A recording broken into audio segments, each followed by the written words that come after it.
Salut à toutes et à tous, c'est Vincent, j'espère que vous allez bien. Aujourd'hui, j'ai décidé, dans la continuité du webinaire qu'on a fait lundi avec Julien Giraud, de faire une petite vidéo sur la psychologie du trading. Alors la psychologie, la discipline, comment arriver à se discipliner et respecter sa méthode et ses règles qu'on s'est fixées durant notre trading. Alors ça, c'est quand même un biais qu'il y a chez beaucoup de monde, les biais psycho.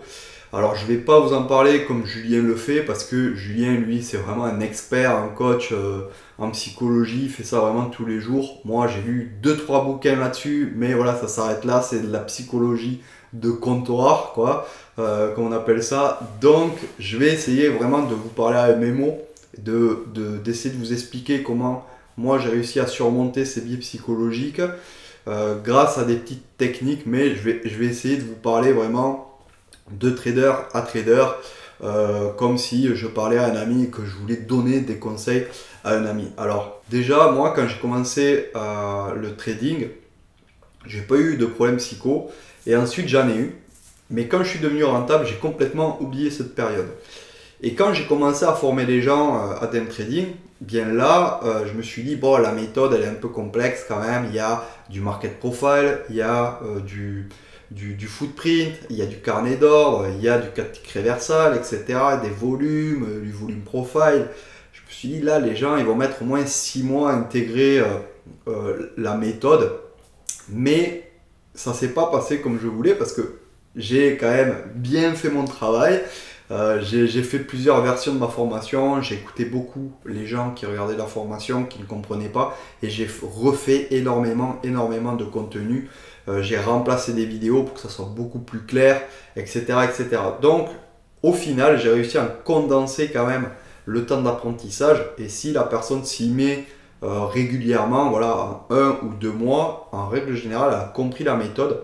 Elle a compris comment appliquer les setups du moins les plus simples, et ensuite tout le reste du temps ça va être du perfectionnement.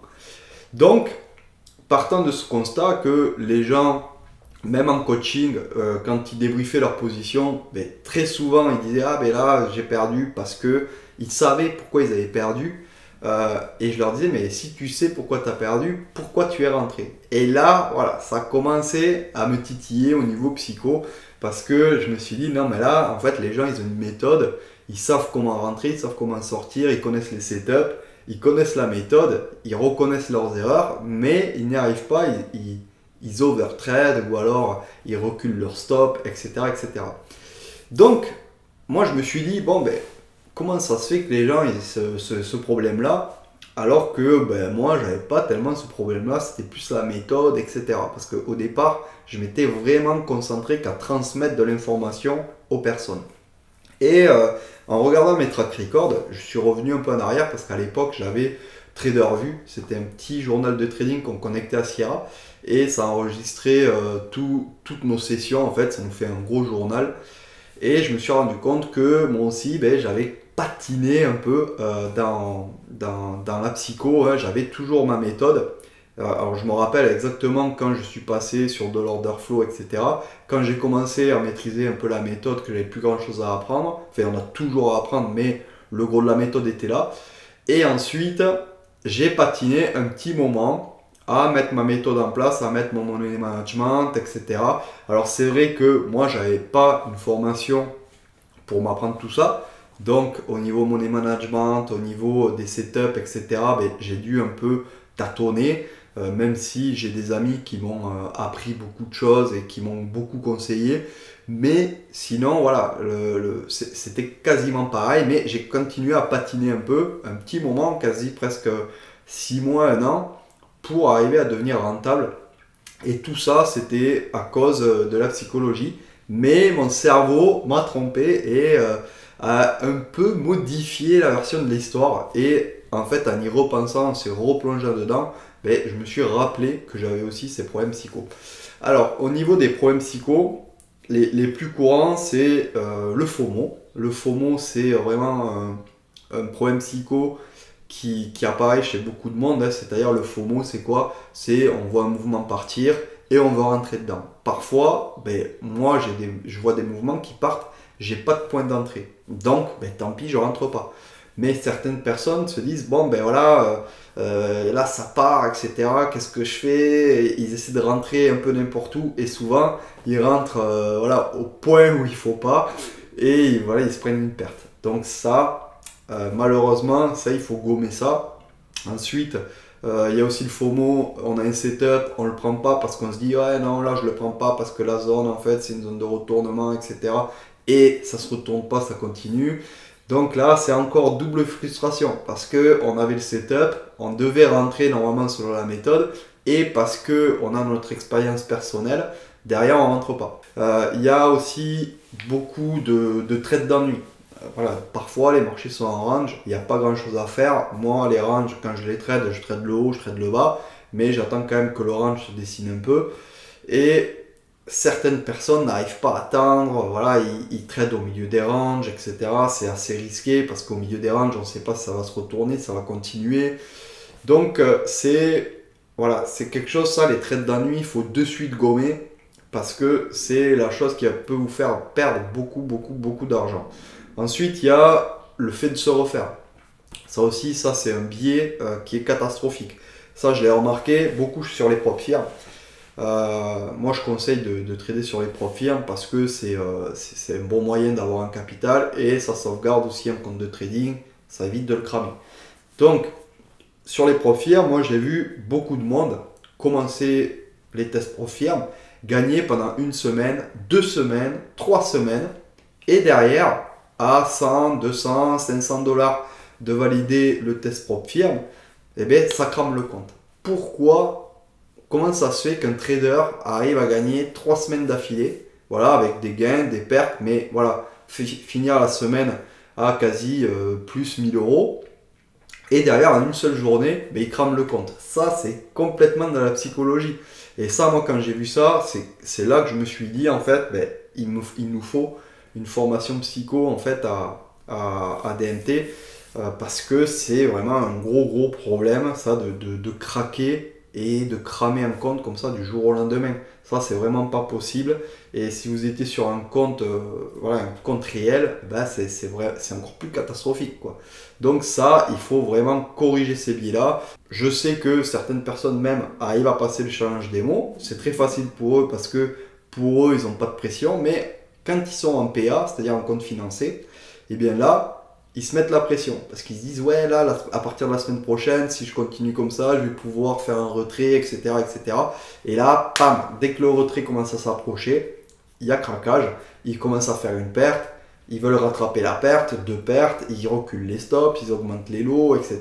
et puis le compte est cramé. Partant de ce constat, ben, nous on a fait faire une formation psycho avec Julien parce que moi personnellement j'ai essayé de faire une petite formation psycho dans ma formation, mais voilà, à part dire, voilà, il y a tel biais, comme je viens de vous le dire, et il ne faut pas le faire, voilà, j'ai pas de réelle solution. Mais, pour ceux qui veulent pas prendre la formation psycho, ou pour ceux qui n'ont pas forcément les moyens de prendre la formation psycho, eh bien, je vais essayer de vous donner des clés, je vais essayer de vous expliquer comment moi j'ai réussi à surmonter ce problème psycho, en fait, tous ces petits soucis psychologiques. Déjà, faut bien être conscient qu'il y a beaucoup de méthodes en fait, psychologiques qui fonctionnent. Mais elles ne vont pas forcément fonctionner toutes sur vous et elles ne vont pas toutes forcément fonctionner tout le temps sur vous. Par exemple, je vais vous donner un exemple. Moi, j'avais testé sur YouTube, il y a des vidéos d'hypnose. Et ça, c'est vraiment super, ces vidéos d'hypnose. Vous mettez un casque, vous mettez sur une chaise ou sur un lit et vous écoutez la séance d'hypnose qui dure, voilà, il y a des séances qui durent entre 30 minutes et 1 heure. Et moi, au début, j'ai commencé les séances d'hypnose, ça marchait, mais vraiment pas du tout. Alors, c'était un ami qui me l'avait recommandé, il m'avait dit, ouais, les séances d'hypnose, c'est super, tu vas voir, etc. Et ça marchait pas du tout. Du coup, j'avais laissé tomber, je m'étais orienté vers la sophrologie. Sophrologie, pareil, pour moi, ça marchait pas. Ensuite, je m'étais mis sur de l'autoconviction. Ça, c'est une méthode un peu bizarre quand même à faire. Il faut vraiment la faire tout seul parce que sinon, les gens ils vont vous prendre pour un dingue. Mais en gros, l'autoconviction, qu'est-ce que c'est? C'est tous les matins et tous les soirs, on se met devant un miroir, on prend un texte qu'on a écrit nous, avec tous les biais qu'on veut changer, toutes les choses que l'on veut changer. Alors, c'est au niveau du trading, au niveau dans la vie aussi en général.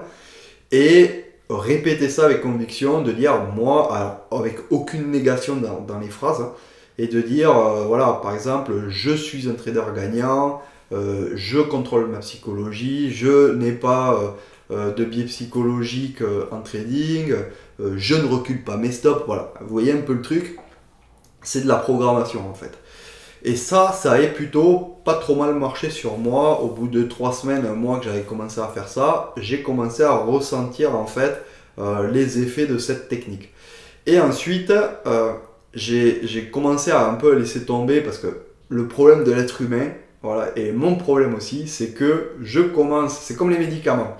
On commence les médicaments et tout, on est super rigoureux. Dès qu'on commence à aller mieux, pam, on arrête le traitement. Ben là, c'était exactement pareil.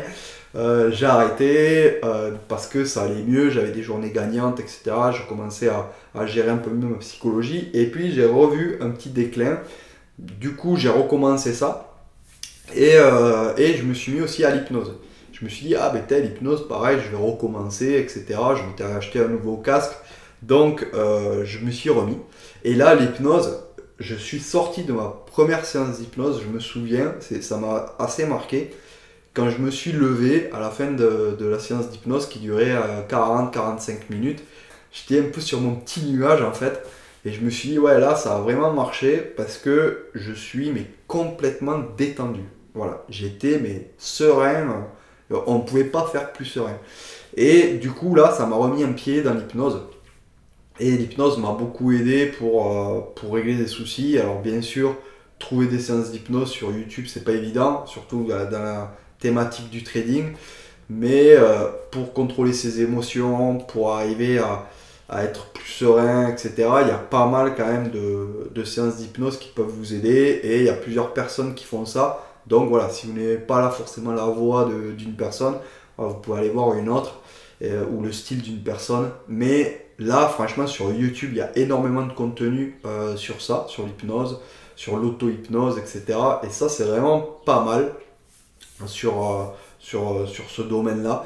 Moi, ça m'a énormément aidé et j'ai ressenti quand même un changement. Mais bon, c'est pas spectaculaire du jour au lendemain, mais il faut arriver à le faire en fait petit à petit. Votre cerveau intègre les informations et petit à petit, en fait, il vous aide parce que le souci dans notre cerveau, c'est que notre cerveau, la partie inconsciente, c'est qu'il gère les émotions, elle est là pour nous aider. Mais quand elle fait pas bien les choses, qu'elle nous aide pas en fait, parce qu'elle nous donne trop d'émotions, parce qu'elle nous donne pas les bonnes émotions, eh bien elle sait pas forcément qu'elle nous aide pas. Parce que à la fin de la séance, on est toujours en vie, on n'est pas en danger vital ou quoi que ce soit. Donc ça, le cerveau, il a un peu de mal à le comprendre parce qu'on est toujours sur l'aspect primaire, quoi. Rester en vie, attention, le danger, la famille, etc., etc. Mais au niveau du trading, on est assis, on ressent des émotions que normalement on ne devrait pas ressentir devant un écran, quoi. C'est plus des émotions de peur, de FOMO, etc. Donc ça, ces émotions-là, le cerveau, il a un peu de mal à les traiter parce que c'est quand même assez nouveau dans la race humaine d'avoir ces émotions-là devant un écran, etc. Il n'y a pas, si vous voulez, le côté physique. Moi, je me souviens, quand j'étais dans les forages pétroliers, des fois, ça m'arrivait d'avoir très peur parce que on avait, c'était un métier dangereux. Donc, des fois, on avait des moments où on avait failli mourir, où on avait failli se casser un bras, etc., etc. Mais vu que derrière on est debout, il y a le physique, ensuite voilà, on répare, on force, etc. À la fin de la journée, on est décivé, on n'a plus d'énergie, on arrive quand même à libérer ces sentiments, ces émotions via le physique en fait. Tandis que là, sur le trading, c'est pas possible, on est assis et on libère rien du tout. Donc ça, je me suis rendu compte aussi, je me suis mis à faire du sport et moi qui suis pas du tout sportif, alors je suis sportif, voilà, sous la torture, hein. S'il faut faire beaucoup de sport ou beaucoup d'efforts physiques parce qu'il y a un objectif, etc., je vais le faire parce que j'ai un gros mental. Mais sinon, si j'ai le choix, je vais pas faire de sport. Et là, je me suis dit, bon, ben, à un moment donné, il faut quand même évacuer toutes ces émotions parce que même si tu en as moins, tu en as quand même. Mais si tu arrives à les contrôler, tu en as quand même. Donc, à un moment donné, il faut évacuer. Et je me suis mis à faire un petit peu de sport. Alors voilà, je ne vais pas faire du sport tous les matins, etc. Enfin, voilà, j'ai pas une grosse routine, mais je fais au moins une fois, deux fois du sport dans la semaine. Et je me rends compte que ça aide beaucoup parce que, au moins à la fin de la semaine, hein, soit à la fin, soit au début, ça aide beaucoup parce que fin de la semaine, on a tout accumulé. Et là, pam, une bonne séance de sport, là on rentre, on est lessivé, on a mal partout. Eh bien, ça vide l'esprit et ça fait du bien, à votre esprit, ça fait du bien à votre corps. Voilà, vous avez passé une heure ou deux heures sans penser au travail, sans penser au trading, sans penser à rien. Et ça, c'est vraiment formidable. Et en plus, vous êtes fatigué physiquement. Donc le soir, ben, quand vous rentrez, ben, vous dormez, à part si vous avez des problèmes de sommeil. Voilà, mais la plupart des gens, comme moi, ben, ouais, vous allez rentrer, vous allez dormir.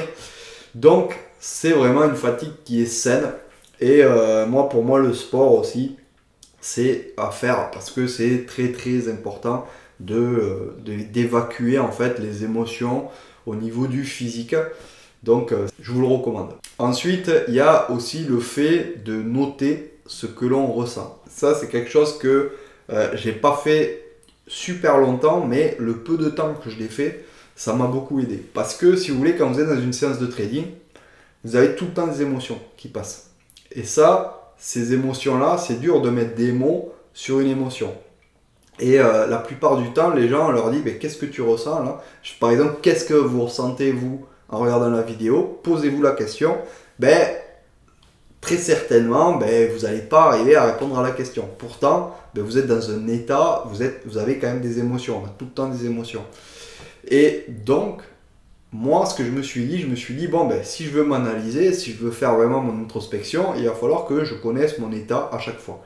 Donc, je me suis fait un petit système de notation de 1 à 5 étoiles au niveau du stress, de 1 à 5 étoiles au niveau de l'ennui, de 1 à 5 étoiles au niveau de la peur, etc. etc.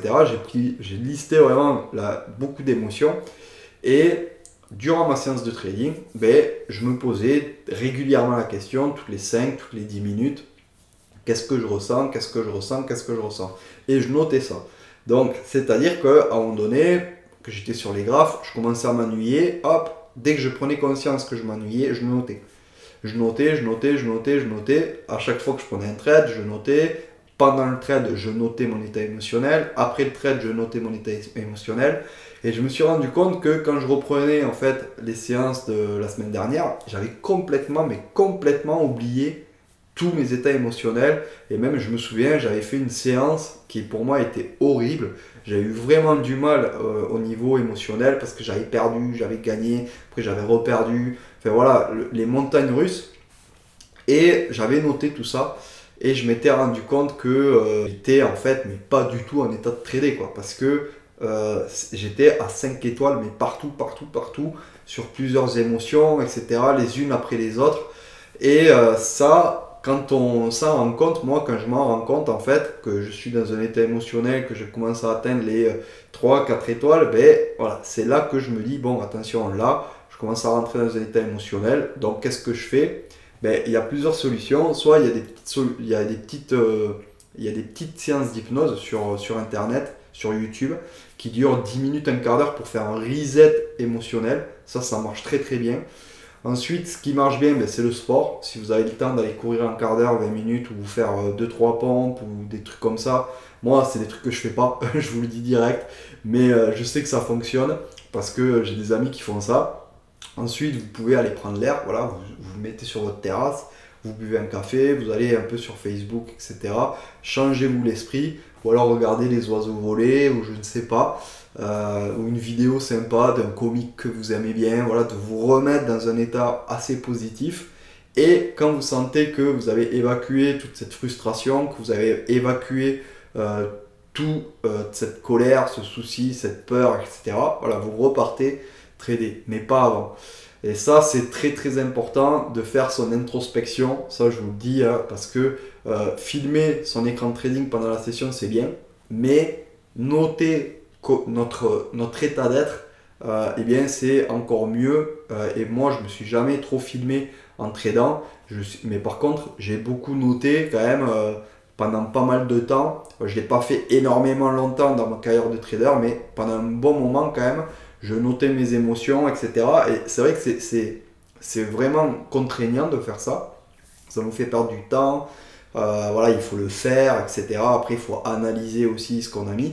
Mais voilà, c'est pas quelque chose qui dure toute notre vie. C'est comme les journaux de trading. Les journaux de trading, au début, on en fait, on est super rigoureux pour nos stats. Après, une fois qu'on les a, nos stats, voilà, basta. On n'en a plus besoin, on n'a plus besoin de regarder ça. Donc, ça, c'est vraiment quelque chose à mettre en place et voilà, s'introspecter tout simplement. Et derrière, une fois qu'on s'est introspecté, ben, voilà, on peut arrêter. Une fois qu'on a réglé le souci, voilà, on peut arrêter ces choses-là. Voilà, il y a de nombreuses manières de le faire et j'ai sûrement oublié de parler de certaines méthodes, de certaines techniques, comme par exemple aussi la méditation. La méditation, ça fonctionne très très bien chez certaines personnes, d'autres ne vont pas y arriver, mais il ne faut pas se décourager. En fait, dans la psychologie du trading, bien sûr, si vous voulez vraiment prendre un raccourci, ben voilà, il va falloir aller prendre peut-être un psychologue ou un psychiatre pour aller essayer de lui parler de vos problèmes et de les régler. Sinon, ben, vous prenez une formation comme nous, on a fait avec Julien, ça coûte voilà, 400-500 euros la formation. Bon, ça va coûter moins cher que si vous faisiez suivre chez un psychologue, par exemple. Mais ça a quand même un coût. Et si vous n'avez pas les moyens, ben, il faut tester tout ça. Il faut tester tout ça. Il faut vous dire que même si vous allez chez un psy ou si vous allez chez quelqu'un, un coach ou quoi que ce soit, ben, derrière, il y aura quand même du travail. Parce qu'il n'y a pas de clé magique en fait où la personne vous dit un mot ou vous fait une séance d'hypnose et derrière, bam, il y a tout qui a été réglé. Ça n'existe pas. Donc, il faut essayer de mettre des exercices en place, aller sur ce qui est le plus facile pour vous, ce que vous arrivez à faire. Voilà, sophrologie, vous essayez, bah, ça marche pas, et vous passez à l'hypnose. L'hypnose, ben, si ça marche pas, ben, vous faites autre chose, vous faites de l'autoconviction, prenez ce qui marche pour vous, mais il faut essayer à intervalles réguliers, et il faut vraiment se mettre une routine et vous mettre dans la tête que la psychologie, la discipline, c'est la clé de la réussite. Voilà, cette vidéo est terminée, j'espère qu'elle vous a plu. Si c'est le cas, ben, comme d'habitude, on like, on partage, on commente. Si vous voulez aborder le thème de la psychologie, je sais que ça intéresse beaucoup de monde, n'hésitez pas à poser des questions, n'hésitez pas à nous envoyer des mails, n'hésitez pas à nous appeler pour en discuter parce qu'on va faire plus de formats sur la psychologie. On va faire intervenir Julien Giraud plusieurs fois dans l'année pour qu'il puisse vous donner vraiment des clés, qu'il puisse vous donner des réponses à vos questions. Donc n'hésitez pas à commenter sous les vidéos, la vidéo de Julien, la mienne ou autre, pour vous dire vraiment ce qui vous bloque dans votre trading, ce que vous pensez en fait qui vous bloque dans votre trading. Dites-nous ce que vous avez essayé, ce qui n'a pas marché, ce qui a marché, etc. etc. Comme ça, après derrière, on va essayer de tout synthétiser et faire des webinaires pour répondre à toutes ces questions-là. Et j'espère que cette vidéo vous a plu et que vous avez un peu appris de cette vidéo. Et n'hésitez pas à me contacter. Allez, à plus. Ciao.